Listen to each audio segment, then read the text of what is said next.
কয়লা, gas, petrol এসব কি খনিজ পদার্থ? হ্যাঁ, অবশ্যই এগুলো খনিজ পদার্থ। কয়লাও খনিজ পদার্থ, গ্যাসও খনিজ পদার্থ, পেট্রোলও একটা খনিজ পদার্থ। তবে এদেরকে জৈব খনিজ পদার্থ বলে।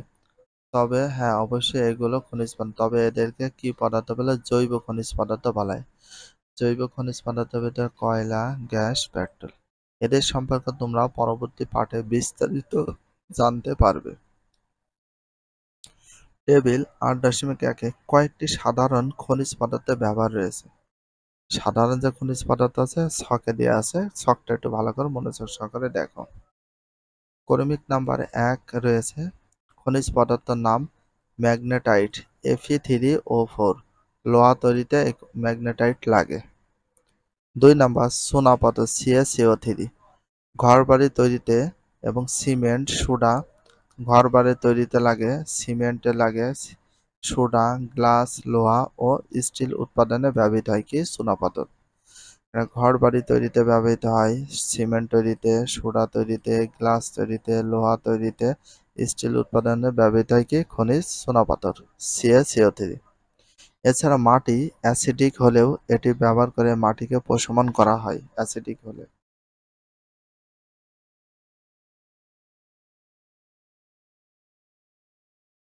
৩ নাম্বার কোয়ার্টজ, SiO2। তাহলে কোয়ার্টজ কিসে কিসে ব্যবহার হয়? কাঁচ, সিরিজ কাগজ, রেডিও বা ঘড়ি তৈরিতে কি কি কোয়ার্টজ ব্যবহার করা হয়? ৪ নম্বর সিলভার বা রূপা, Ag। গহনা বা ধাতব মুদ্রা তৈরিতে সিলভার বা রূপা ব্যবহার হয়। মাইকা কি? বৈদ্যুতিক যন্ত্রপাতির বিদ্যুৎ নিরোধক হিসাবে। মাইকা হচ্ছে বিদ্যুৎ নিরোধক হিসাবে ব্যবহার করা হয় বৈদ্যুতিক যন্ত্রপাতির নিরোধক। তাহলে বৈদ্যুতিক যন্ত্রপাতিতে বিদ্যুৎ নিরোধক হিসাবে ব্যবহৃত হয় কি? Mica. ৬ gypsum, CaSO4 2H2O। Cement ও প্লাস্টার অফ প্যারিস তৈরির কাঁচামাল। সিমেন্ট ও প্লাস্টার অফ প্যারিস তৈরির কাঁচামাল কি? জিপসাম। জিপসাম। সিমেন্ট তৈরি, প্লাস্টার অফ প্যারিস তৈরির কাঁচামাল কোনটাকে বলা হয়? জিপসাম। ৭ number pyrites. সালফার ও নানা রকম ধাতু তৈরিতে। সালফার তৈরিতে ধাতব পাইরাইটস, নানা রকম ধাতু তৈরিতে ধাতব পাইরাইটস ব্যবহার করা হয়ে থাকে। ৮ নাম্বার সোনা ও হীরা গহনা তৈরিতে ব্যবহার হয়। গ্যাস, কয়লা, পেট্রোল জ্বালানি হিসাবে, রান্নার কাজে, গাড়ি ও শিল্প কারখানায়। গ্যাস জ্বালানি হিসাবে, কয়লা রান্নার কাজে বা গাড়ি বা শিল্প কারখানায় ব্যবহৃত হয়। পেট্রোল, গ্যাস, কয়লা, পেট্রোল তিনটা ব্যবহৃত হয়। ঠিক আছে। খনিজ পদার্থ ভৌত ধর্ম কি? খনিজ পদার্থগুলো সাধারণত দানাদার বা কেলাসাকার হয়।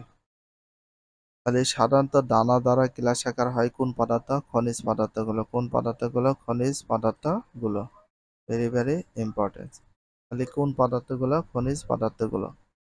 অনেক খনিজ পদার্থ আছে যাদের রাসায়নিক সংযুক্তি একই কিন্তু তাদের কেলাস গঠন ভিন্ন, যে কারণে তাদের ভৌত ধর্ম ভিন্ন। যেমন গ্রাফাইট ও ডায়মন্ড। তাহলে গ্রাফাইট আছে এবং কি আছে? ডায়মন্ড আছে। যদিও দুটি পদার্থ কার্বন দিয়ে গঠিত, গ্রাফাইটে কার্বন দিয়ে গঠিত, ডায়মন্ডও কার্বন দিয়ে গঠিত। তাহলে দুটি পদার্থ কি দিয়ে গঠিত? কার্বন দিয়ে গঠিত। কিন্তু গঠনের ভিন্নতার কারণে গ্রাফাইট, যা আমরা পেন্সিলে ব্যবহার করি, গঠনের ভিন্নতার কারণে গ্রাফাইট বলতে যারা আমরা রুল পেন্সিলে ব্যবহার করে থাকি, আর নরম হয়। কিন্তু ডায়মন্ড বা হীরা এখন পর্যন্ত জানা খনিজের মধ্যে সবচেয়ে কঠিন খনিজ পদার্থ। কিন্তু ডায়মন্ড বা হীরা এখন পর্যন্ত জানা খনিজের মধ্যে সবচেয়ে কঠিন খনিজ পদার্থ। খনিজের মধ্যে সবচেয়ে কঠিন খনিজ পদার্থ হচ্ছে ডায়মন্ড বা হীরা।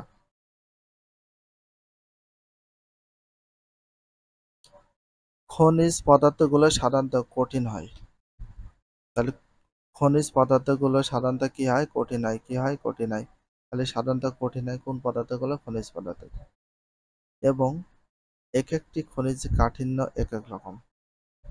বেশি কঠিন খনিজ খুব সহজে সহজে কঠিন খনিজে দাগ কাটতে পারে। কিন্তু কম কঠিন খনিজ বেশি কঠিন খনিজে দাগ কাটতে পারে না। কাঠিন্য অনুযায়ী সবচেয়ে নরম খনিজ হলো ট্যালক। কাঠিন্য অনুযায়ী সবচেয়ে নরম খনিজ হলো কোনটা? ট্যালক। কি বলা হয় ট্যালককে? কি বলা হয়? ট্যালক। এটা দাগে রাখবো ভেরি ভেরি ইম্পর্টেন্ট হিসাবে ট্যালক। কাঠিন্য অনুযায়ী সবচেয়ে নরম খনিজ হলো ট্যালক। ট্যালক যা দিয়ে ট্যালকাম পাউডার তৈরি হয়, যা দিয়ে ট্যালকাম পাউডার তৈরি হয়। এবং আগেই বলা হয়েছে সবচেয়ে কঠিন খনিজ হলো হীরা বা ডায়মন্ড। সবচেয়ে কঠিন খনিজ হলো হীরা বা ডায়মন্ড। হীরা বা কি বলা হয়? ডায়মন্ড। খনিজ পদার্থের নির্দিষ্ট দুটি থাকে। তাহলে খনিজ পদার্থের নির্দিষ্ট কি থাকে? দুটি থাকে। কোন পদার্থ নির্দিষ্ট দুটি থাকে? খনিজ পদার্থে। কোন পদার্থ? খনিজ পদার্থ। ধাতব খনিজ যেমন পাইরাইটস ধাতুর মতোই দুটি প্রদর্শন করে, অর্থাৎ অনেকটা ধাতুর মতোই চকচক করে। খনিজ হীরা অধাতু এবং এটিকে দেখে সাধারণ কাচের মতো মনে হয়। ভিডিওটি এখানে শেষ করছি। যদি ভিডিওটি ভালো লাগে চ্যানেলে সাবস্ক্রাইব করতে হলে ফলো করে দিও, তার সাথে একটা লাইক এবং একটা কমেন্ট করে দাও। নেক্সট ভিডিও পাওয়ার জন্য অবশ্যই বেল আইকনটা অল করে রাখো, যাতে নিউ ভিডিও আপলোডের সাথে সাথে সর্বপ্রথম তোমাদের কাছে নোটিফিকেশনটা পৌঁছে যায়। If you love this video please subscribe my channel, like comment share, hit the bell icon for getting next video. So everyone take care, love you, আল্লাহ হাফেজ, বাই বাই।